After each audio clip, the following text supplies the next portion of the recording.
شو قصة الناس هاي يا اخوان؟ وشو قصة اللباس الغريب هاد؟ وشو قصة الشجرة والعملاقة والعماليق والفاصوليا؟ قصص كنا نسمعها واحنا صغار، سووها فيلم على الخفيف. خلينا نشوف شو القصة. يلا بلشنا. بتبلش قصتنا يا اخوان مع الطفل جاك اللي قاعد وخايف من الشتاء والبرد والهواء اللي برا، عشان يجي ابوه يطمنه ويقول له تعال يا بني يا صغير يا حلو، بدي احكي لك قصة حلوة. بقول له احكي لي في قصة عمالقة مع عمالقة، ويقول له تعال انا بدي احكي لك اياها. هذا يا حبيبي كان يا مكان في الزمانات كان في ناس بتعمل سحر. عملوا سحر على بذر من بذر الفاصوليا، وكبرت شجرة وطلعت فوق وصارت بين السحاب، عشان الناس تفكر انه هاي الشجرة بتوصل لمكان بعيد. ولما يطلعوا يحاولوا يوصلوا لعند السحاب فوق بيلاقوا انه في ارض كبيرة للعمالقة، وانهم قدروا يوصلوا هاي الشجرة بين ارض العمالقة وبين الارض الطبيعية اللي احنا البشر عايشين فيها. هذا اللي بيخليهم ينزلوا على الارض. طبعا بنفس الوقت بتكون نفس القصة بتنحكى لمين؟ لأميرة من الأمراء اللي موجودة في القصر الملكي، وبيقرروا بالقصة إنهم يعملوا من قلب واحد ميت من العمالقة تاج بنحط على رأس الملك عشان يسيطر على العمالقة. سبحان الله، تاج بيسيطر على العمالقة، ولكن أنت مش قادر تسيطر على مرتك في الدار يا أبو الغوالي. ما علينا. بيسيطر الملك الرئيس تبع المملكة تاعت زمان، ولما يموت بحطوا معه التاج وبذر الفاصوليا عشان ما حد يرجع لها. أبوه بيقول له يلا نام انخمد، بكرة عندك مدرسة، لا فقع وجهك كفوف، خلصنا بكرة بتقعد تعيط للصبح بديش أروح ما بديش أروح. انخمد ونام بعدين عشان تتعلم على الزراعة. احنا وين والهدول الملوك وين؟ ابعد عنهم الله يرضى عليك. وبنفس الوقت البنت في المملكة، يعني هدول اثنين من جيال بعض. نسيب القصة مشت يا اخوان وراحت، ونروح لبعد تقريبا 20 سنة عشان نشوف جاك كبر ومزارع قد الدنيا، لا لعبته الصغير الزراعة. أبوه مات وعمه مجننه بقول له روح بيع العرباي والحصان وجيب لي مصاري، أنا بفهمش غير هيك. جاك من كثر النق باخذ الحصان وبروح بده يبيعه عشان يلاقي فيه زي مسرحية على هيك على الخفيف، واحد غبي قاعد بيحكي نفس القصة تاعت الفاصوليا وتاعت الشجرة والعمالقة، وهو قاعد بيحضر. بتعجبه بنت، بس بيجوا ناس بتحركشوا فيها بتولدنوا. بيجي بيعمل حاله أزعر روبن هود، بدافع عنها بشمطوها على وجهه بوقعوا أسنانه.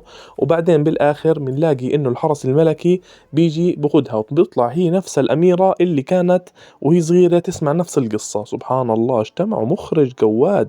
ما علينا. برجع جاك عشان بده يبيع الحصان، وبنفس الوقت الوزير هذا خنزير بكون بخلط انه يتجوز الاميرة عشان يسيطر على المملكة. شو بدك بالطويلة؟ وهو رايح على غرفته بيلاقي واحد من الرهبان داخل على غرفته، وبكون ماخد البذور تحت الفاصوليا اللي بكون الوزير اخدها من القبر تبع الملك، هي والتاج. بكون بدور انه معلم بده يسيطر فوق وتحت ابو الغوالي. لما بيعرف انه انسرقت بروح بسكر باب المملكة كاملة عشان يقدر يقبض على الراهب.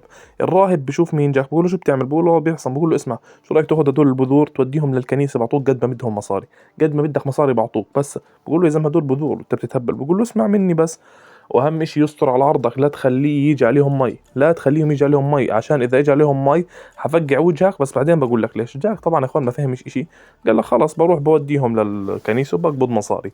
بحاول الراهب انه يهرب بس بلقطوه، بمزعوا وجهه بيقولوا له انت اقرع من ورا، راح نخليك اقرع من جميع النواحي، اصبر شوي انت وقعت ولا الهوا رماك. نروح يا ابو الغوالي لمين؟ لجاك اللي راح لعمه قال له انت بعت الحصان باربع خمس حبات فاصوليا، طب قول لي بعمل لك بطبخ لك فاصوليا بيضة كمان، وبنتش كل الفاصوليا برميها على الارض. المشكلة انه في حبة من حبات الفاصوليا بتوقع بين الخشب تحت البيت، وبتبهدل من عمه. بقول طب خلاص تاكلش راسنا اذا ما بروح بسوي لك اياه بشعرك اللي واقع.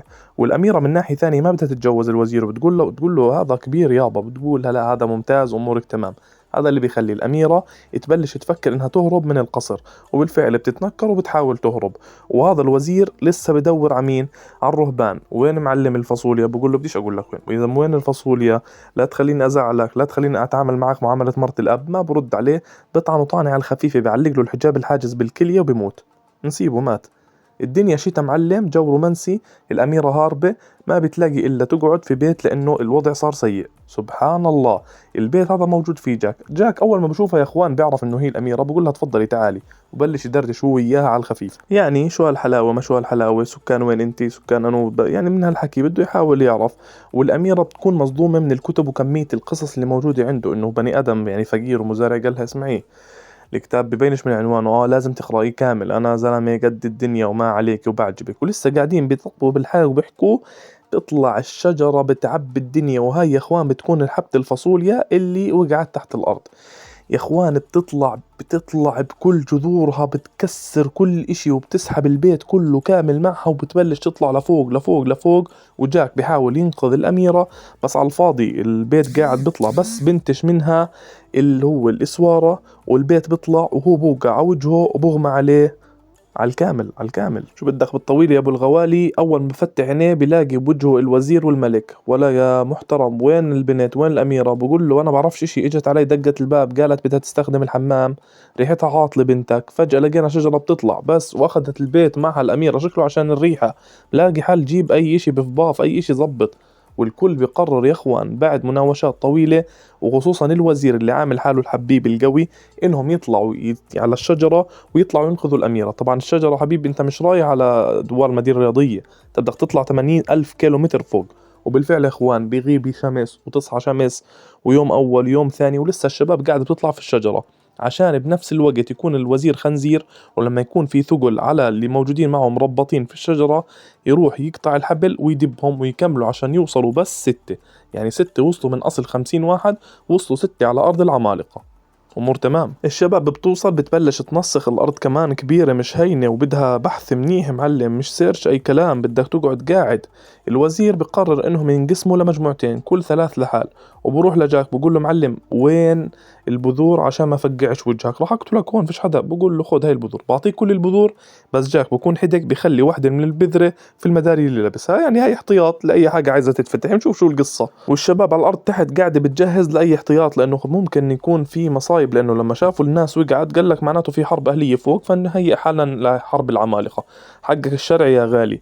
وبنفس الوقت من ناحية ثانية الشباب قاعدة بتدور على أي أثر كانت تتركه الأميرة وهي ماشية، لأنه يعني برضو زي ما قلنا الأرض كبيرة ولازم تقدر. والوزير حاطط راسه براس جاك، هذا وزير وسخ يعني من الآخر.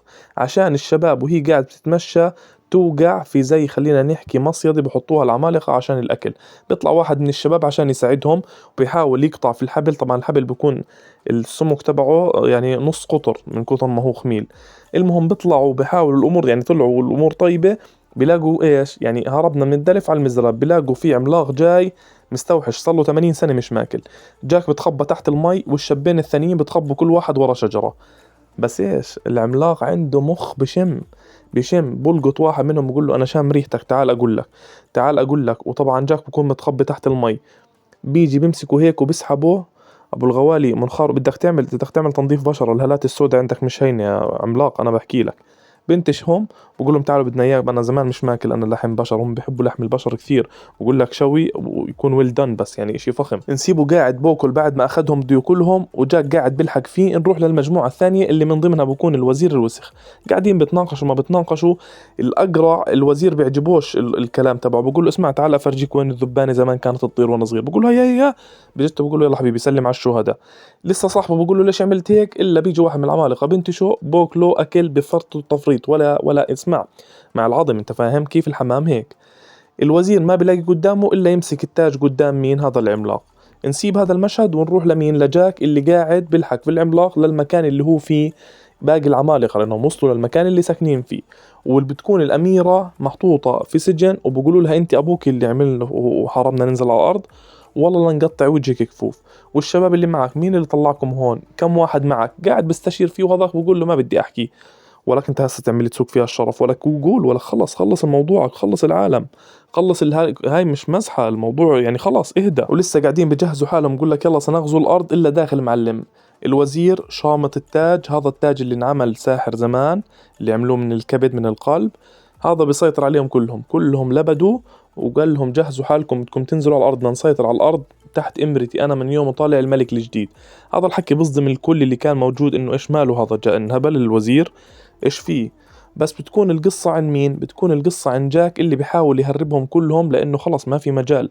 عرفوا إنه الوزير قاعد بخنزر.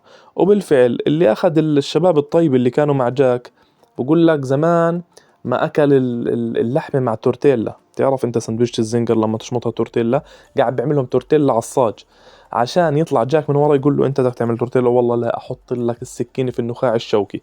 بيطلع فوقه بقول له استنى شوي خلينا نسنترها نظبط الدنيا. بسلخ السكينه ورا، بكون يعني الوتر تبع الحركة بشمط له إياه، قاعد بباطح بسمط في الحيط وبموت. ومن ناحية ثانية تحت معلم الملك خاف عقله، ويله بنته، ويله المنطقة اللي هو ماسكها، ويله العمالقة اللي راح تنزل، مش عارف شو بده يعمل، خصوصا انهم صار لهم فترة ما في اي اشي منهم.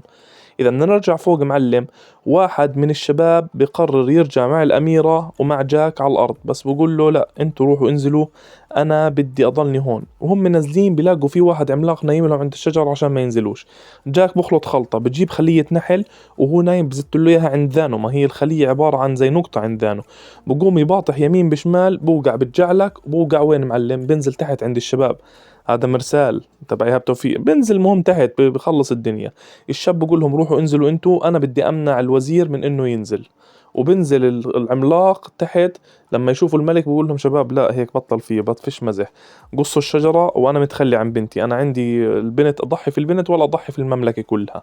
تمام الحكي. المهم معلم شو بدك بالطويل، نروح للشاب اللي قاعد بستنى بالوزير عشان بده ايش يعني، ما بده يخليه ينزل على الارض، ولسه قاعد بجهز حاله الوزير.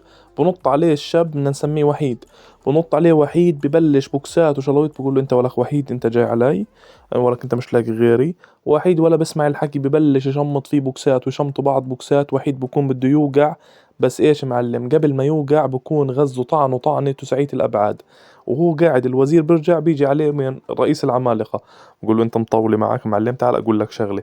بيمسكه، بيسحب التاج عن راسه وبقتله، بحط التاج اخوان خاتم باصبعه.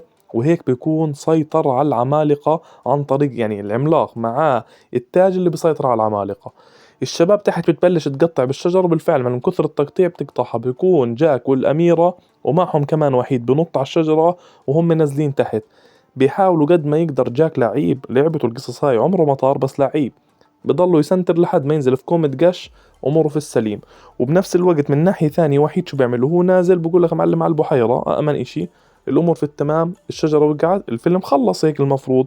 الملك بفكر بنته ماتت، بدخل عليه جاك ومعاه البنت، بخف عقله الملك، ولك أنت جاك، ولك مين انت جاك، ولك تعي سعد دينك، تعال نقول لك شغله. بقول له حبيبي يا ملك، لعبة الصغيرة، انا بس انا بنقذ، انا شغلتي انقذ اميرات ابو الغوالي بس. واذا بدنا نرجع للعملاق الحزين، بعد ما انقطعت الشجرة بلاقي كيس صغير، هذا الكيس اللي اخذه الوزير الساقط من جاك، بكون فيه حبات الفاصوليا.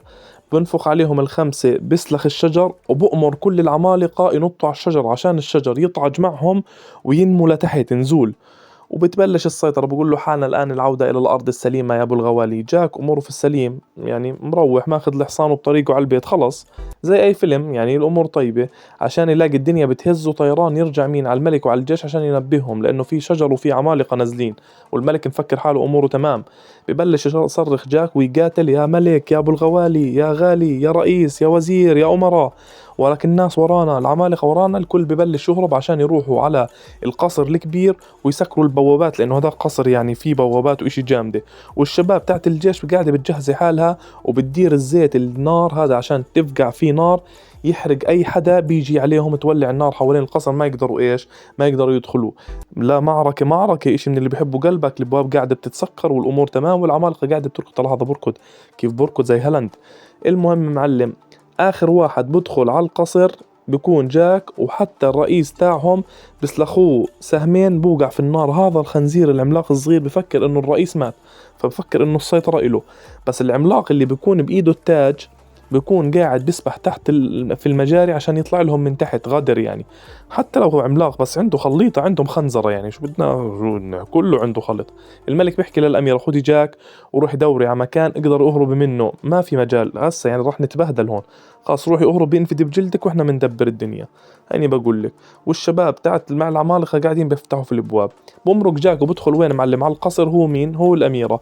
وقاعدين بدوروا على طريق يقدروا يهربوا منه. ومن ناحية ثانية كل مالهم العمالقة قاعدين بتقدموا وبكسروا باب وبيقدروا يدخلوا، يعني خلاص جميع الطرق بدهم يفوتوا بدهم يفوتوا. ماشي، في ناس منهم بتموت، ناس بتوقع، بس عددهم كبير، يعني الخمسة مقابل 900. فهمت علي كيف؟ هيك الحسب الصح. نروح لمين؟ لجاك اللي وهو قاعد بدور على مكان هو والأميرة، بيلاقي فيه إشي قاعد بهز. شو اللي بهز هاد؟ ولك شو هذا اللي بهز؟ فجأة معلم إلا بيطلع له العملاق اللي بإيده التاج، وبيحاول يهرب منه بس بلقطهم. بقولهم شايفكم يا خبيثين. بيحاولوا يهربوا منه يمين بشمال يهربوا، بس بالآخر بيمسكهم اثنين وبكون جاك خليط قبل ما يجي ياكله بثواني، بيجي بيطلع طيران وبرميله حبة الفاصوليا في ثمه، بتنزل عطول على المريء عند المي عشان جوا تبلش تتحلل، وأول ما تاخد المي بتنفجر فيه كاملة وبتوزع 600 شقفة. نسيبه قاعد بنازع ونروح للشباب اللي قاعدة تتبهدل من العمالقة. خلص كل الابواب اتكسرت، ضل الباب الحديد. هذا الباب الحديد يعني كيف نكشت اسنان عند العمالقة، بنكشوا فيه اسنانهم. بيفقعوا العملاق ضربتين، بوقعوا وبدخل بقول للملك يلا جهز حالك عشان تموت، ولسه قاعدين بهجموا عليهم وبدهم يمزعوا الملك باللي موجودين. بلاقي كل العمالقة قاعدة بترمي الأسلحة عندها وقاعدة بتقول لك احنا امين اللي بدكم اياه، عشان نلاقي جاك شامط التاج من ايد العملاق اللي قتله وبكون سيطر على الدنيا كلها. وكل العمالقة برجعهم على بيتهم وعلى بلادهم، وبتجوز الأميرة. ونلاقيه قاعد بيحكي قصة هاي نفسها لأولاده، بقول لهم لا كان في زلمة مش أبوكم بس زلمة. ولما يسألوا عن التاج بقول لهم التاج ضلت الناس محافظة عليه ولغاية الآن موجود في متحف، وكل مرة بيعملوا عليه تحديثات. ما بتعرف يا أبو الغوالي، فجأة نلاقي فاصوليا جديدة، عملاق جديد نازل، بنرجع للتاج. لا ما هو صحيح. وبس والله.